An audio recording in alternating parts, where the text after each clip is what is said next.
every time we hear about poverty, and especially in our part of the world, it's always referred to as a curse. Yes. Every time you hear it is poverty is a curse. Even it's a worldwide something. Yes. Everybody relates to poverty as though it's some kind terrible situation to find yourself in. But each time we speak on this forum, we always talk about the concept of the spirit of God, the divine, as against the ideology of men. Yes. And as men, we know poverty to mean the state of having little or no money and few or no material possessions. So basically, poverty is the lack of material resources. Yes. So that is what we have tagged poverty to be. But we know different because we are speaking from a source that people don't have an idea about. Yes. So we are now trying to let people see a perspective of what poverty stands, what poverty actually represents, Yes. and it stands to serve us as it relates to the salvation of mankind. Yes. So what is poverty from this concept that we are speaking of? Well, like you said, we are talking about the divine. Every word that we speak today is what the Spirit introduced. Yes. And most of the one that we even have an opportunity to read them in the Bible, as I will call it, because back then in the Christian circle where I come from, Yes. we used to believe that when you see anything that is written in the Bible, it means that thing is spiritual. Yeah, Yes. it's That's a way of affecting a change Yes. in the human person, Yes. if we follow it. But when you look at the way the world is structured, you see that most of the things that are put in the writing, which is the I will call it the religious book. Yeah. But we have said here that the Bible is not a book for Christians. Yeah. Yes. So in case somebody that is watching us see us make reference to the Bible, the person should understand that everything written in the Bible, as long as it's what the Spirit that generated mankind, engineer men to write, Yes. he has a pattern and he has a concept on which he has to fulfill the things that he put in the writing. Yes. So when we talk about the poor like someone that doesn't have anything in the world, it also comes from the misconception of knowledge that we have. Yes. So I will put it like this: being wretched is not being poor. Okay. We think that a man that does not have something is a poor man. Yes. That's what we think. Yes. But come to think of it, from the beginning of everything that we see that has to do with God, with the children that's supposed to walk with God, there's a place that you see that the children of Israel was introduced to a manna, to go and pick the manna.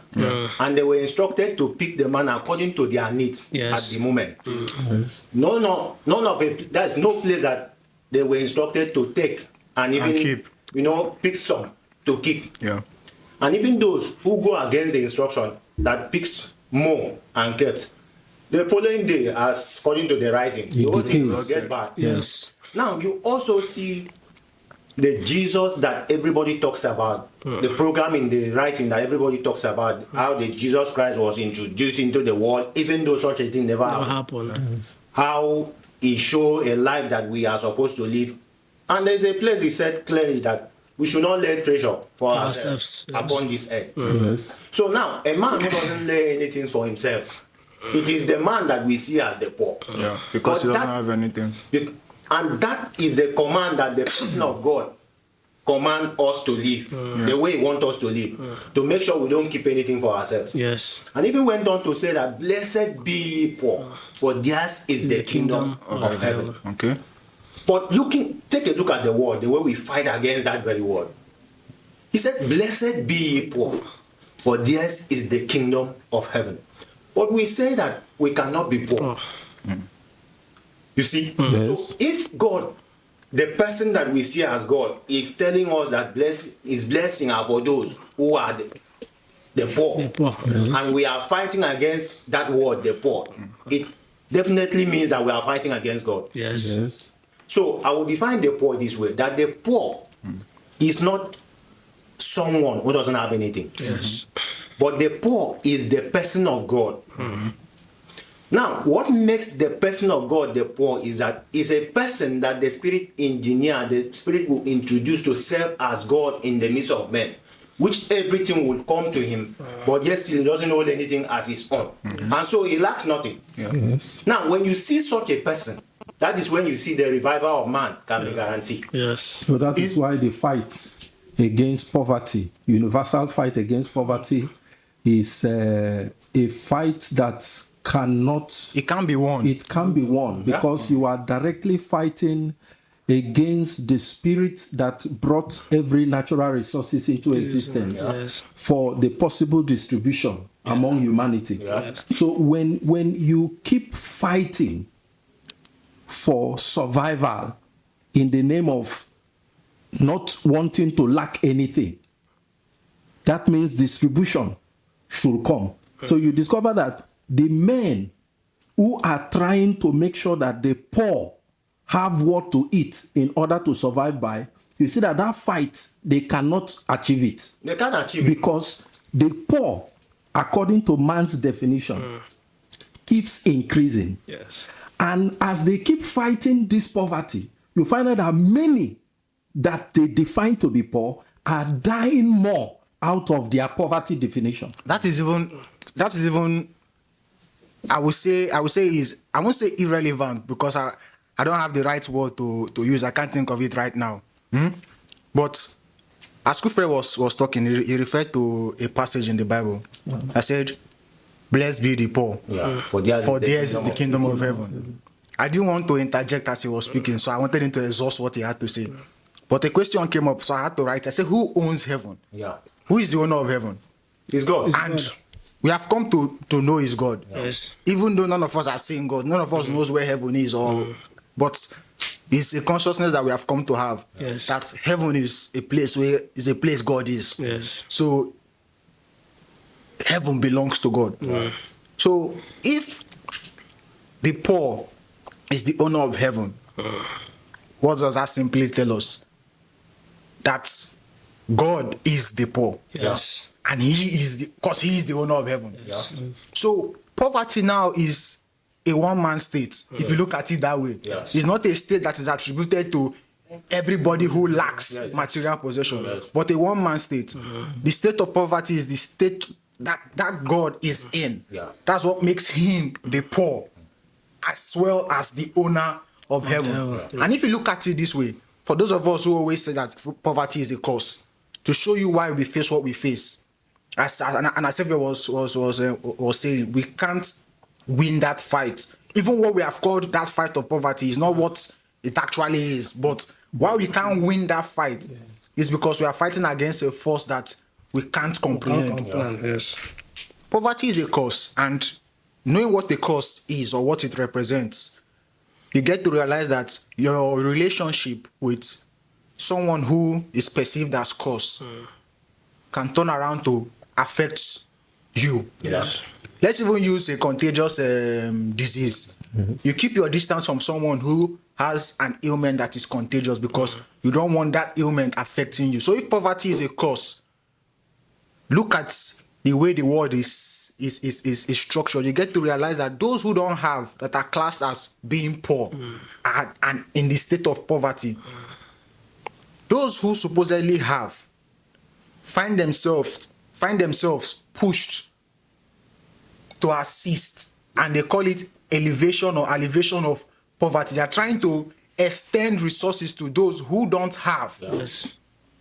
Because the idea is that by doing so, as much as you uplift their situation, but subconsciously there is the belief that there's a kind of divine blessing or favor that follows you when by you doing do that. Yes. So if poverty is a cause, in the sense of what we know a cause to be, aren't we supposed to keep our distance from those who are in that state? Yes. But we find ourselves pushed to always want to do something about it. That's because of the actual purpose, the actual significance of what the poor is meant to represent. Because if you see the poor as being cursed, and at the same time you find yourself having to give to them because there's an expectation of a spiritual blessing that is beyond what you are giving to them, it means that poor holds the key to something greater than what you have, that is that material possession. So the poor or poverty isn't a cause, but is a state that we don't understand the implications of. So we are trying to, as in we are trying to dissect and let someone understand what that state symbolizes. That is it. You know, the problem we have in this world is lack of knowledge. Remember I said my people are destroyed for lack of knowledge. This go around everything that we keep talking about here. Because today now we are talking about the poor. Listen, look at the world today. Check the killing that is going on. Check the fight that is going on. Check the crises that are going on. You get to understand that it is because we have defined that a man should own things. Yeah, exactly. A man should have something. He should not be poor. Should possess things. That is what is causing our problem. We try to make sure we fight to grab things. Yes. We try to make sure we fight to make sure we gather things for ourselves. The material things that we want to acquire. But if we are to live a life that the things that we see, we have, our brothers and sisters can be beneficiary of those things, knowing that those things were given to us under our care for all. That is where you see that nobody will fight anybody. Yeah. I used to ask, can they rob you if things are free? Would there be somebody that can steal if things are free? No. You won't see a thief. It's because things are not free. That's why you see those things. Everybody want to grab. Everybody want to gather for himself. So you see where those some of those instructions were there. Lay not up treasures for yourselves. Remember, lay not up treasures for yourself, where thieves break in or moth corrupt. Which means before you can see ants coming to gather in a place, there's something sweet that is there. Yes. So before a man can pick a gun to come and rob you, it means there's something that you have kept. So you see that it's not coming, the fault is not from the man. The fault is from what you have done. So the anger of the spirit trigger the person to come and confront you. Yes. So you see, that is the human problem. Now, one will ask, how can we now go out of this? Because it's a system that is already corrupt. So you see where the divine and now comes in. Yeah, exactly. Because just to try and hit the nail on the head, that's the way they say it. The hammer on the head of the nail, something like that. Now we have asked now, how do we get that help? How do we remedy the situation? And irrespective of our religious beliefs, everybody understands, at least on a subconscious level, that the only way we can get help is from God. Yes. But the unfortunate thing is that our relationship with that help of God is as though we are going to receive that help from the sky. And when you look at how long we have lived as human beings with that expectation of help coming to us from the sky, you realize that it's not in his program for help to get to us that way. Yes. And then again, we also need to understand that God we have been supposedly crying to has never, ever, will I say existed? No, but I will say that God we have been always crying for has never been involved with man. Yes, no activities. Has never been involved with man. Who we have been calling on as being the Lord, the spirit of creation. And I think if you really want to get to understand the distinctions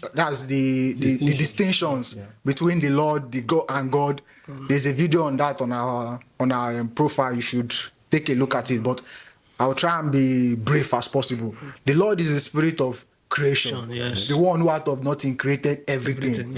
And made man. Man is the human beings that you see.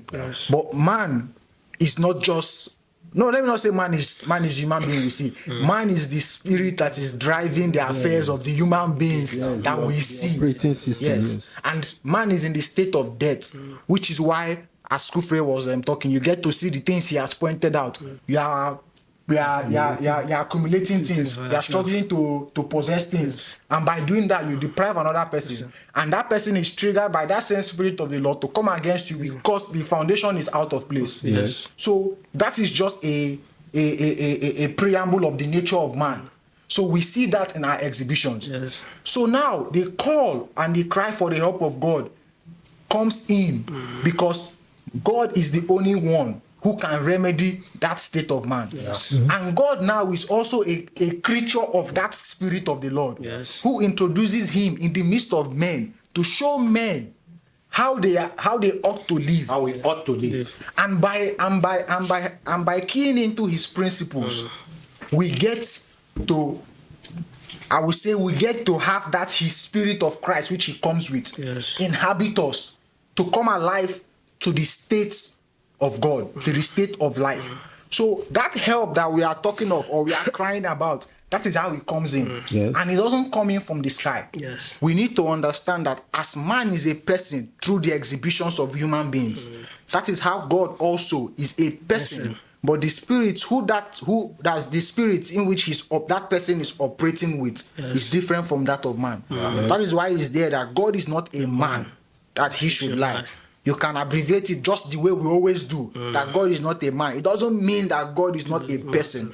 It's just simply saying that that person of God is not a man, because man is the spirit that governs the affairs of the human person and is riddled in death. These are the things that one need to understand. Yes. There is never in the history of what we call the path that lead to Life.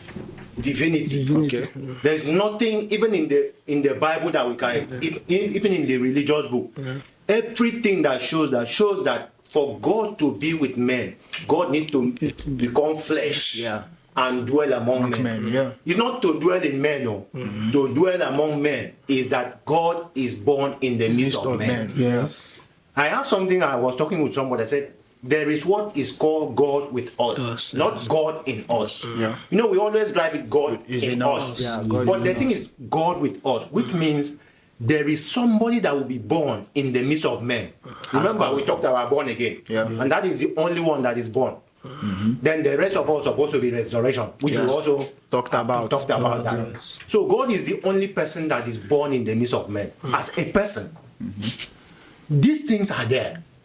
Somebody will ask. In short, somebody asked me, why is it written in the Bible that before me there was no God form that was formed? Yeah. I said it is clear. It is because God is a person that need to be born and be formed in the midst of men. That is what it is. And every other thing that we have attributed as God, or we have rendered servitude to as God, is not God. It can't be God, because it is from that person that you now see all the influences that it show that God is powerful. Yeah. God is almighty. God is this, God is that. You know how powerful God is. Yes. That you see that exhibition in a person. Yes, We are seeing that today. Yes, it's the introduction of that person that enables us, it enables us to see all that has been said and written about God. Because right now you look at it and you get to realize that all that has been said about God, all that has been written about God, we can't see. We can't see those exhibitions in our world today. Yeah. You can't see it. You read about God being a divine being, a perfect Except being. now. You get to see. No, not if you say now, it will look like those outside of here. No, I'm the one.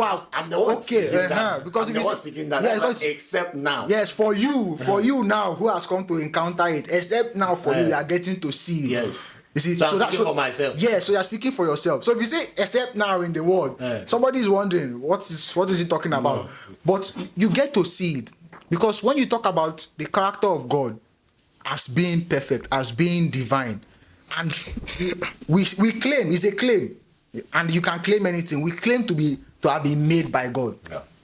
And you read about God being perfect, being eternal, being divine, being this, being that.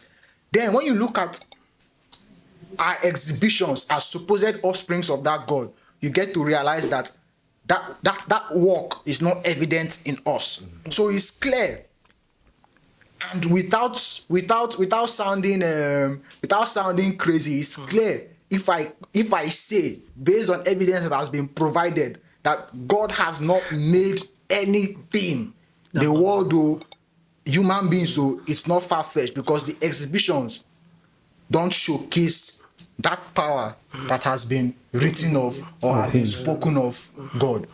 So I would say, in respect or in respect to what we have been talking about in terms of poverty, that poverty is a one-man state, and is the state of God, because the poor has been described as the owner of heaven, and being that God is that owner of heaven, it puts him in that state of poverty, making him the poor, who is the owner of heaven, whom everybody, as a matter of necessity, has to encounter, has to come in contact with, to get for themselves direction on how to live in accordance to his principles, if we are to have that life that he carries to get to us. It's as simple as that. So on that, there's something you just said, that yesterday I was talking to somebody inside the room.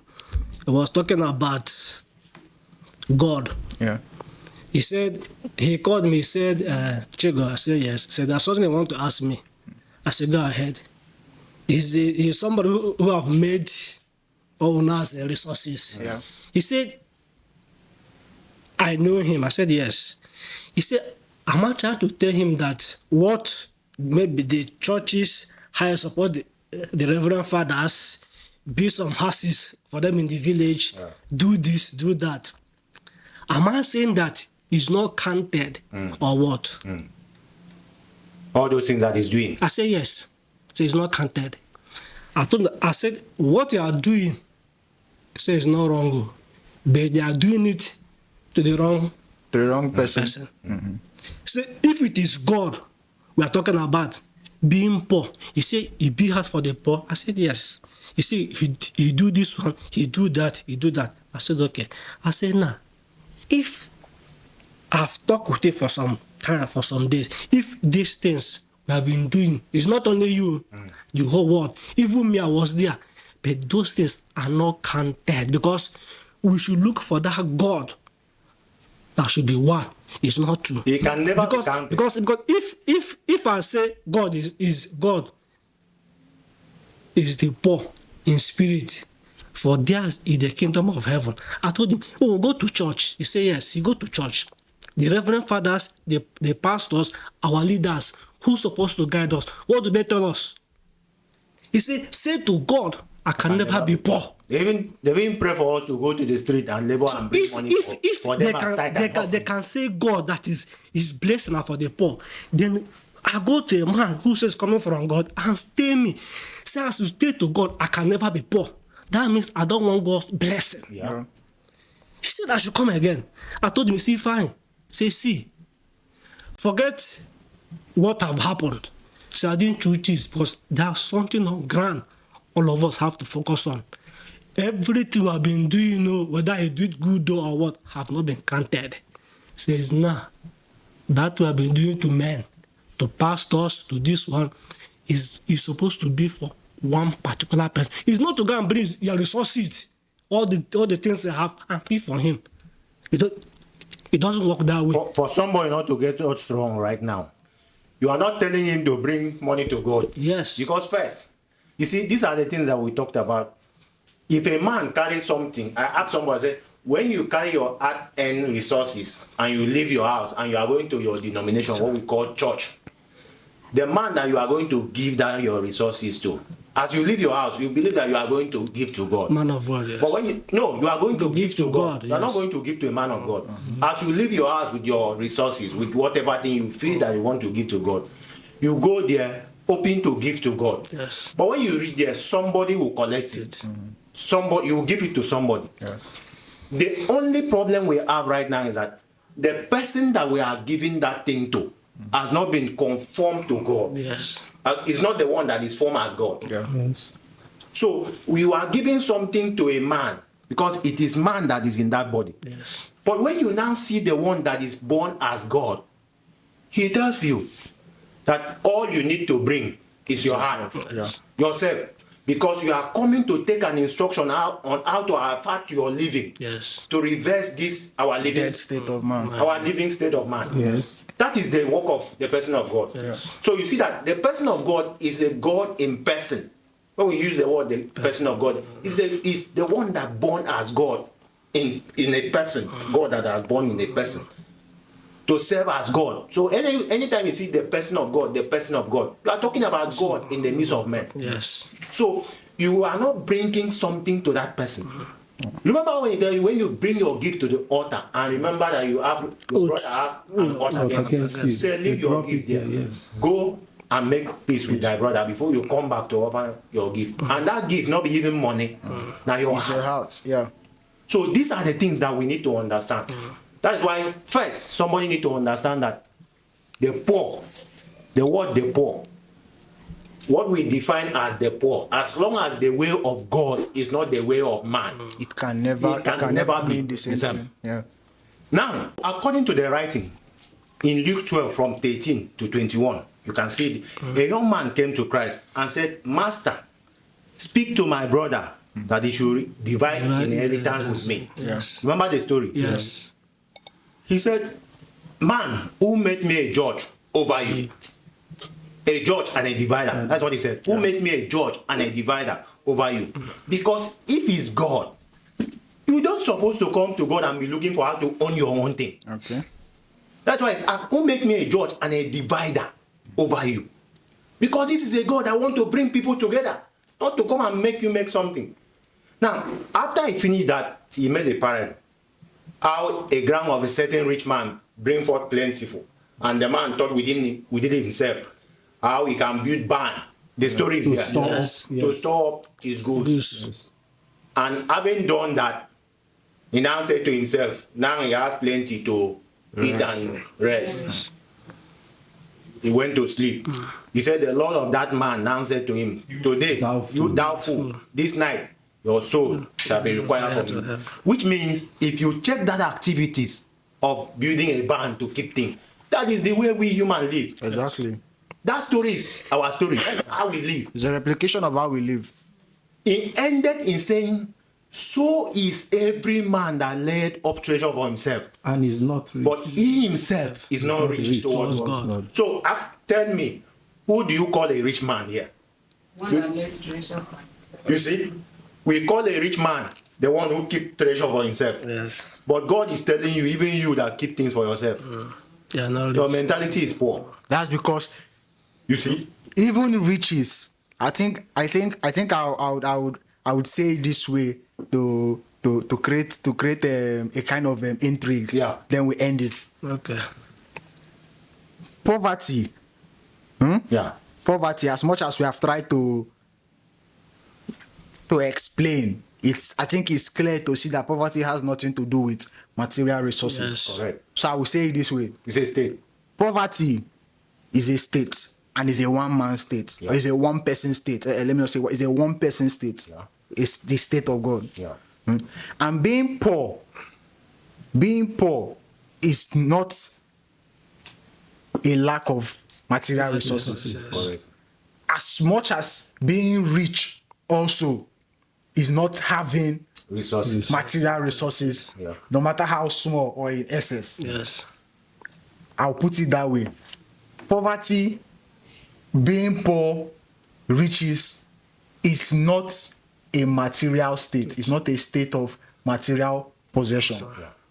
Someone should think about it. But it's a state of possession. Yes, it's something that should prompt a reasoning. Yeah. Yes. So I think I would leave it that way. Yeah.